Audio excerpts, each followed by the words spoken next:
Guys, kumusta po tayo? So, ito kami sa car wash area. Hindi ko alam kung anong lugar dito. So, malapit lang ito na place.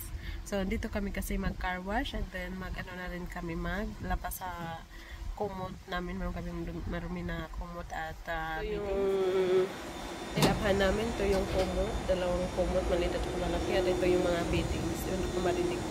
Tapos ito yung drying area. So, 34 minutes yung washing niya. So, include na siya lahat. Sabon, fabric softener. Yun. 5 euro yung binayaran namin each washing machine. Tapos, iba din yung bayad sa dryer. Wash kami pagtapos na maglaba. Kasi tulog din yung baby namin. So, dito lang muna kami mag-antay. So, nag-jacket ako. Hindi naman siya malamig, pero ano siya, windy. Laging tulog pag nag-click na rin. So, ready to open. Also, it's a sign. Yes. Oh my god, it's scary. Oh, it smells good. Yes. Which one you put? Number 4? Yeah, let's put number 4. I think you can put all of them in one. Yeah? Yes. I don't think so. What if it takes time? You don't take time. Yeah? Oh, you need 50 minutes probably. 15 minutes? They are same size. All same. No. No, one is big one, but I think this is enough. Yeah, enough. All? Put all? Yeah, put all.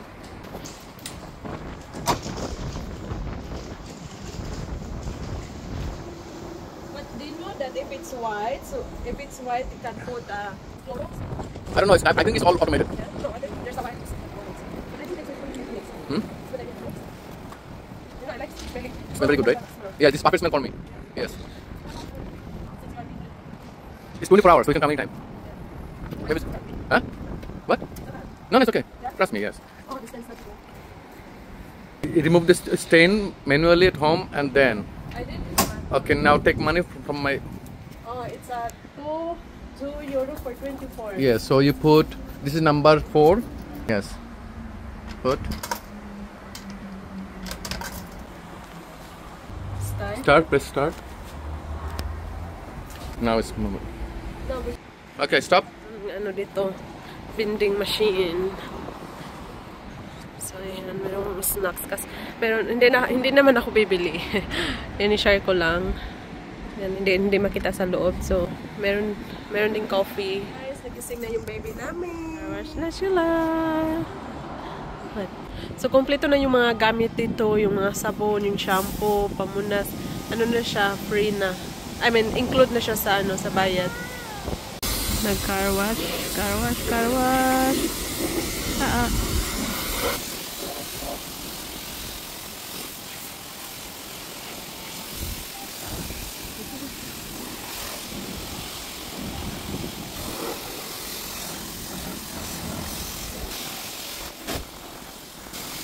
Sasakyan, tapos na siya nag-car wash doon. And tingnan ko naman yung namin ito. Baby namin na dapo. I'm sorry, my love. And guys, tapos na yung nag-dry na yung namin, yung labahan. And 24 minutes, tamang-tama, na-dry na siya. Yes, love. Baby. Hindi ako makapag-tiklop ng mga yan kasi nagpa-breastfeed muna ako sa isa. And nakagising lang, so ayaw niya ayaw niya mag-operate, umupo or nagutom siguro kasi usually talaga pag magising yan talaga yan siya mag-breastfeed, kaya i-breastfeed muna natin bago tayo magtiklo. And ayun sila pa rin sila nag-vacuum. So ako hindi ako car wash, pero hindi masyadong ka linis hindi kasi nila pinunasan. Ayan, tapos yung ko naman, yung labahan ko, yung iba hindi siya natuyo. So, merong konti. So, ito lang muna yung natiklop ko. So, mga 5 minutes lang yung beddings na hindi na dry.